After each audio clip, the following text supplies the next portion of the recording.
नमस्कार साथियों, DS academy में आप सभी का स्वागत है। मैं डॉक्टर सुदेश कांतेजा आपके लिए जो आज की क्लास लेकर आई हूँ वो हैं प्रमुख दलित नाटककार और उनके नाटक। वैसे तो हम हर विधा में दलित विधा को पढ़ रहे हैं। काव्य में भी हमने दलित विधा को पढ़ा था, उपन्यासों में भी पढ़ा था और आपके कहानी में भी बाकी सब में हम दलित को पढ़ते हुए आ रहे हैं। तो नाटकों में भी हम दलित नाटककारों को पढ़ेंगे। बहुत ज़्यादा नहीं है, 4-5 ही नाटककार हैं और बहुत ज़्यादा नाटक भी नहीं है, 2-3-4 नाटक हैं। लेकिन ये था कि चाहे 10 मिनट की ही क्लास रहे, इससे मतलब नहीं बनता है। मतलब रहता है तो कि आपके पास जो संकलन है वो पूर्ण होना चाहिए, अपूर्ण नहीं होना चाहिए और कहीं पे भी मिक्स नहीं होना चाहिए। इसीलिए हम अलग लेकर आए हैं। कहानियों में, काव्य में शुरू में जैसे आपने देखा था कि दलित को यहाँ पे समझाना उचित नहीं है, क्योंकि दलित जो काव्य है या दलित जो साहित्य है उसको पहले समझा चुके हैं। अधिकांशतः जो दलित साहित्य है वो दलितों के द्वारा लिखा गया है। दलित जिसको यदि नॉर्मल भाषा में बोले आप तो जो हमारा ST वर्ग आता है, ठीक है, वो दलित वर्ग हो जाता है, SC ST वाला। ठीक है, ST तो अनुसूचित जनजाति हो जाता है आदिवासी के उसमें, लेकिन SC जो है वो आपका अनुसूचित जाति रहता है। इसमें आपने देखा होगा कि दलितों में शुरू से ही एक तरीके से कहा जाए तो शोषण उनका किया जाता था। ठीक है, और उनका जो शोषण किया जाता था वो जैसे कि अछूत एक तरीके से माना जाता है। अछूत की यदि बात करें तो कादम्बरी नाटक में भी अछूत कन्या की बात की गई है, जो संस्कृत का नाटक है कादम्बरी।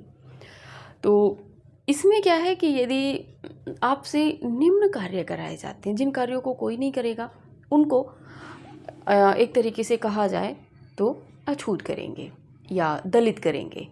दलितों में आपने देखा होगा आपके जो ओम प्रकाश वाल्मीकि जी हैं, उनका एक काव्य है, उसमें एक कविता है, आपने सभी ने पढ़ी होगी। ठीक है, वो कविता होती है ठाकुर का कुआं। ठाकुर का कुआं, इसमें वो सारी चीज़ें बताते रहते हैं कि मेहनत हम करेंगे लेकिन फल किसके पास है? ठाकुर के पास है ना। जैसे कि रोटी किसकी? बाजरे की। बाजरा किसका? खेत का। खेत में काम किसने किया? हमने किया, लेकिन फसल किसकी हो गई? ठाकुर की। इस तरीके से कविता है, कविता बहुत अच्छी और उसका अनुवाद बहुत हुआ है। ओम प्रकाश वाल्मीकि जो है, उनकी जो कविता है ये ठाकुर का कुआं, उसका कई भाषाओं में अनुवाद हो चुका है। जैसा कि मराठी में देखेंगे, पंजाबी में देखेंगे और मतलब कई भाषाओं में इसका अनुवाद हो चुका है और बहुत अच्छी कविता भी है। ठीक है, तो बात करते हैं दलित नाटक व नाटककार की। दलित नाटक व नाटककार स्वामी अछूतानंद हरिहर। स्वामी अछूतानंद हरिहर जो नाटककार हैं, उनका नाटक है राम राज्य न्याय 1926 का, महत्वपूर्ण है। मायानंद बलिदान 1926 का है। परखपाद बलि छलन।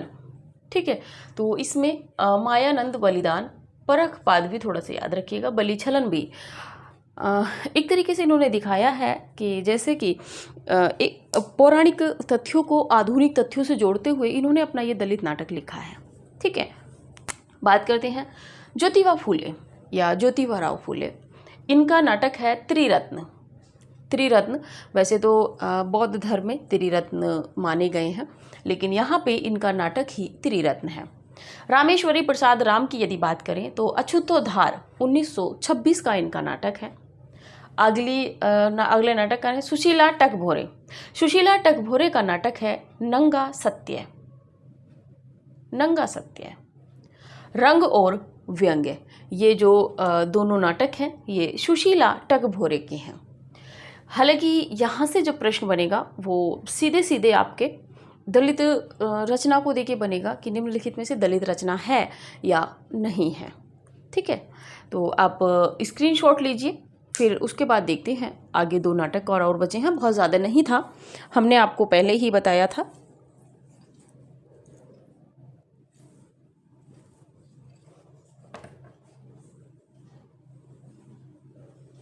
चलिए, इस क्लास में थोड़ा सा नोट्स बनाने के ऊपर बात करेंगे, बहुत बच्चों के कमेंट आते हैं, ठीक है। चलिए अगले हैं नरवेंदु महर्षि।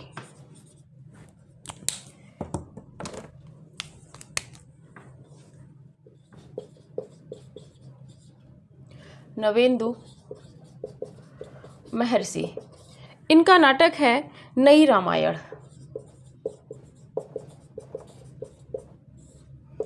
दूसरा नाटक है पूरब में अंधेरा।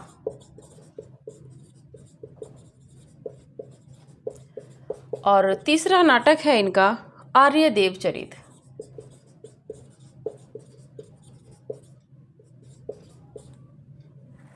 इसी के साथ में मोहनदास नैमिषारण्य की बात कर लेते हैं।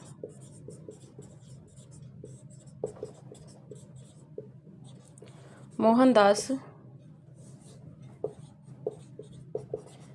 नैमिषारण्य, मोहनदास नैमिषारण्य की यदि बात करें तो अदालतनामा पहला है इनका, अदालतनामा 1989। दूसरा है दूसरा नाटक है इनका 1.5 इंच मुस्कान।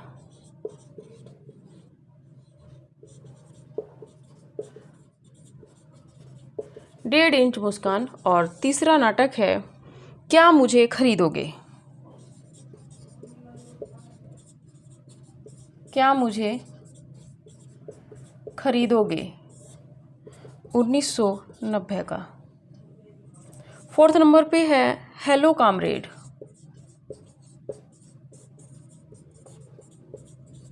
हेलो कामरेड, ठीक है। तो ये थे जो दलित नाटककार थे, बहुत ज़्यादा नहीं थे, ये हम पहले ही बता चुके हैं। बहुत कम नाटककार हैं दलित नाटककार, ठीक है। उपन्यास, काव्य, कहानियाँ दलितों ने बहुत ज़्यादा लिखी हैं, लेकिन यहाँ पे दलित नाटक कम लिखे गए हैं। नवेंदु महर्षि की बात करें तो नई रामायण, पूरब में अंधेरा, आर्यदेव चरित। नई रामायण, पूरब में अंधेरा, आर्यदेव चरित, तीनों ही महत्वपूर्ण है क्योंकि बहुत ज़्यादा नहीं है, 5-6 नाटककार ही हैं। मोहनदास नैमिषारण्य अपने में महत्वपूर्ण है। अदालतनामा 1989, 1.5 इंच मुस्कान, क्या मुझे खरीदोगे 1990 का, हेलो कामरेड, ठीक है। तो ये थे आपके दलित नाटककार। क्योंकि यहाँ से प्रश्न सीधे सीधे बनेगा कि दलित नाटक है या नहीं है, ठीक है। तब आप इसका स्क्रीनशॉट लीजिए, उसके बाद में आपको नोट्स बनाने के थोड़े से ट्रिक बताते हैं, फिर आगे देखेंगे। अगली क्लास में जो गीति नाट्य लिखे गए हैं, प्रमुख गीति नाट्य जो परीक्षा उपयोगी हैं, उनको हम अगली क्लास में देखेंगे।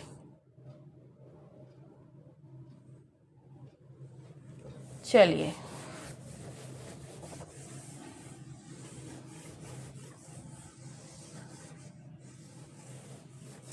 देखिए जो भी बच्चे हमसे पढ़ रहे हैं, जो शुरू से हमारे साथ जुड़े हुए हैं, उनको कई बार ये तरीके बता दिए गए हैं। पहली बात, आपको हमारा टेस्ट या कोई भी जानकारी लेनी है तब आप हमें कॉल करेंगे 9568802463 पे, ठीक है। इस पे आप हमें कॉल करेंगे। टेस्ट सीरीज़ की यदि बात करें तो 750 रुपये में हम आपको दे रहे हैं 50 टेस्ट पेपर। 50 टेस्ट पेपर प्रति सप्ताह 2 टेस्ट पेपर हम आपको देते हैं, 2 टेस्ट देते हैं। इसी के साथ में 50 टेस्ट पेपरों में जो प्रश्नों की संख्या है वो 6250 प्रश्न हैं। 6250 प्रश्न ये संपूर्ण पाठ्यक्रम पर रहेंगे, संपूर्ण पाठ्यक्रम पर। और इसमें भी जब बात करें प्रति टेस्ट पेपर की यदि हम बात करते हैं तो इसमें आपको पड़ेगा 15 रुपये। 15 रुपये प्रति टेस्ट पेपर आपको पड़ रहा है। और ये 15 रुपये में प्रति टेस्ट पेपर में आपको 125 प्रश्न दिए जाते हैं, 125 प्रश्न। और 125 प्रश्न, और ये भी संपूर्ण पाठ्यक्रम पर, संपूर्ण पाठ्यक्रम पर।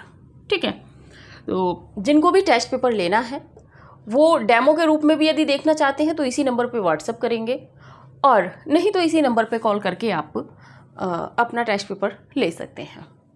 इसी के साथ में यदि बात करें आपके टेस्ट पेपर के सॉल्व करने का तरीका क्या है। देखिए, हम टेस्ट पेपर में ही आंसर मार्क करके नहीं दे रहे हैं, क्योंकि यदि हम टेस्ट पेपर में ही आंसर को मार्क कर देते हैं तो फिर आप अन्यत्र जो 3 विकल्प हैं आप उनको पढ़ेंगे ही नहीं।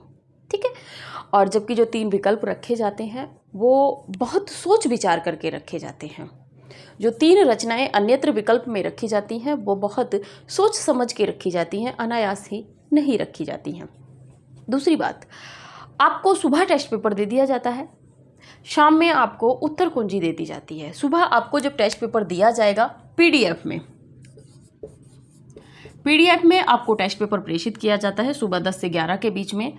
आप पेपर ओपन करके 1 2 3 करके रफ नोटबुक में आप अपने विकल्प का चयन कर लीजिए, ए है, बी है या ए है।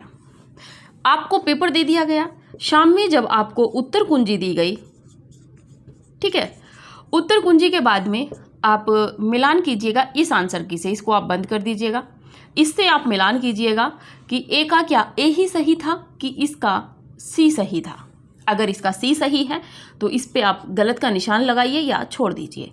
दूसरे प्रश्न में आपने बी लगाया है तो दूसरे प्रश्न का विकल्प जो है बी सही है, तो आपने इस पे सही का टिक लगा दिया। इस तरीके से जब पूरा आप 125 की काउंटिंग कर लेते हैं, फिर आप देखिए आपका कितना प्रश्न सही हुआ है। तो सही प्रश्न, गलत प्रश्न यहाँ पे आप मार्क कीजिए। उसके बाद में सपोज मानिए आपके क्या कहते हैं, यहाँ पे 100 सही होते हैं, 25 गलत होते हैं। तो हालांकि अभी ऐसा रेशियो किसी का आया नहीं है, मेरे टेस्ट पेपर में अभी किसी भी बच्चे ने 100 का आंकड़ा नहीं छुआ है। ठीक है, दूसरी बात, जब आप ये देख लेते हैं, फिर आप आइएगा, इसको आप बंद कर दीजिएगा, उत्तर कुंजी को आप क्लोज कर दीजिए। ठीक है, अब आप आइए, पेपर खोलिएगा। आप जब भी आपको समय मिले, जिस दिन आपने आंसर की का अपना भेज दिया है कि हमारा इतना सही है, उसके बाद में किसी भी टाइम, क्योंकि पेपर आपके अपने पास रहेगा, तो आप आंसर की खोलिए, ये वाला जो आपने रफ पे अपनी नोटबुक पे आंसर सेट किए थे 125 पूरे। इसके बाद फिर आप पेपर खोलिए। पेपर खोल के आप देखेंगे पहले का क्या ए क्यों गलत हुआ है, क्या ये प्रश्न आपको आता था या कन्फ्यूजन में गलत हुआ है। 2 विकल्प काटने के बाद में आप 2 में कन्फ्यूजन थे। कन्फ्यूजन अगर आपको था, संदेह था कि ए हो सकता है, सी हो सकता है, तो भी आपका ये प्रश्न गलत है, यानी कि आपको दोबारा से पढ़ने की इसको ज़रूरत है। तो इस प्रश्न को आप फिर एक अलग से नोटबुक बनाइए, आप उसमें नोट कीजिए। कोई नया प्रश्न है, तुक्के से यदि सही हो गया, जब आप पढ़ रहे हैं तब आपको लगा है कि तीसरा प्रश्न जो है वो बिल्कुल नवीन है मेरे लिए, आप कहेंगे कि शायद ये भी नहीं हो सकता, शायद ये भी नहीं हो सकता, तब आप ए विकल्प का तुक्का लगाते हैं। तो इस तरह के प्रश्नों को जब आप आंसर शुरू में लिख रहे हैं पेपर सॉल्व करते हुए, तब आप उस पर मार्क कर लीजिए गोल, यानी कि ये प्रश्न आपको देखना ही देखना है, चाहे वो सही हो चाहे गलत हो। ठीक है, कई बार क्या होता है कि जो हमारा उत्तर सही हो जाता है हम उसको दोबारा देखने का प्रयास नहीं करते, लेकिन मेरे पास ऐसे भी कैंडिडेट हैं जो पेपर को 3 से 4 बार रिवीजन कर रहे हैं, क्योंकि उनको पता है कि इतना हमने पे नहीं किया है जितने से डबल मैम यहाँ पे मेहनत कर रही हैं, और ये जो हमारा पेपर है ये परीक्षोपयोगी बने हुए हैं। मैं नहीं कहती हूँ कि पूरा, लेकिन हाँ, आपकी जितनी भी रणनीतियाँ हैं, जो एक्सपर्ट पेपर बनाएगा, मैं उन सब से आपको तैयार कर दूँगी। मेरा उद्देश्य नहीं है आपके साथ युद्ध में खड़े होना, मेरा उद्देश्य है आपको युद्ध के लिए हर रणनीति से तैयार करना। युद्ध तो आपको खुद लड़ना है, वो जो 2 घंटे का युद्ध एग्ज़ाम हॉल में होगा वो आपको खुद को लड़ना है, लेकिन मुझे हर एंगल से हर तकनीक आपको बतानी है कि आपको किस तरीके से मतलब अपने को सुरक्षित रखना है। वहाँ पे एक एक नंबर की बहुत बड़ी कीमत होती है, और वो एक एक नंबर आपका ना चूके, इसीलिए हर तरीका पढ़ाते हुए जहाँ लगता है कि प्रश्न आ सकता है। देखिए, प्रश्न को बना के आपको देना कि ये प्रश्न इस परीक्षा में आया था, ये प्रश्न इस परीक्षा में आया था, ये बताते चलना ही बहुत बड़ी बात है। लिखेंगे तो इतना तो आप खुद भी जान रहे हैं, प्रैक्टिस सेट सोल्व पेपर आपके पास भी हैं, ठीक है। तो बाकी अगर आपको नए प्रश्न देखने हैं, प्रश्नों का तरीका देखना है कि पेपर बनता कैसे है, कोई नया कैंडिडेट है या आप रिवीजन करना चाहते हैं चीज़ों का कि हमारे कितना तैयार रह रहा है पढ़ा हुआ मैम का, तब आप टेस्ट सीरीज ज्वाइन कर लीजिए। बहुत ज़्यादा नहीं है, 750 रुपये यानी कि 15 रुपये प्रति टेस्ट पेपर आपको मिल रहा है, यानी कि 30 रुपये में एक सप्ताह में आपको 2 टेस्ट पेपर मिल रहे हैं, वो भी एकदम नवीन दृष्टि से। आपकी तैयारी आप देखिए, यदि आप टेस्ट पेपर लगाते हैं तो आपकी तैयारी कितनी बेहतर हो जाती है। जो भी कैंडिडेट अब अगर एडमिशन लेंगे टेस्ट सीरीज के लिए, तो जो टेस्ट पेपर हो चुके हैं वो उनको एक साथ प्रेषित कर दिए जाएंगे, बाकी के जो बचे हुए शेष टेस्ट पेपर हैं वो उनको 2-2 के रेशियो में दे, जैसे कि 2 टेस्ट पेपर प्रति सप्ताह चलते हैं उस तरह दे दिए जाएंगे। तो ठीक है, अभी की क्लास यहीं तक रखते हैं। हाँ, नोट्स की बात कर लेते हैं। बच्चे कहेंगे कि मैम ने नोट्स के लिए बोला था लेकिन बताया नहीं। नोट्स का सीधा है, जब भी आप किसी टॉपिक को पढ़ें तो ये आपकी नोटबुक है, नोटबुक का पेज ये आपका पूरा पेज है। आप क्या करेंगे, इस पेज में इधर भी जगह छोड़ेंगे और इधर भी, यहाँ पे आप लिखना शुरू करेंगे।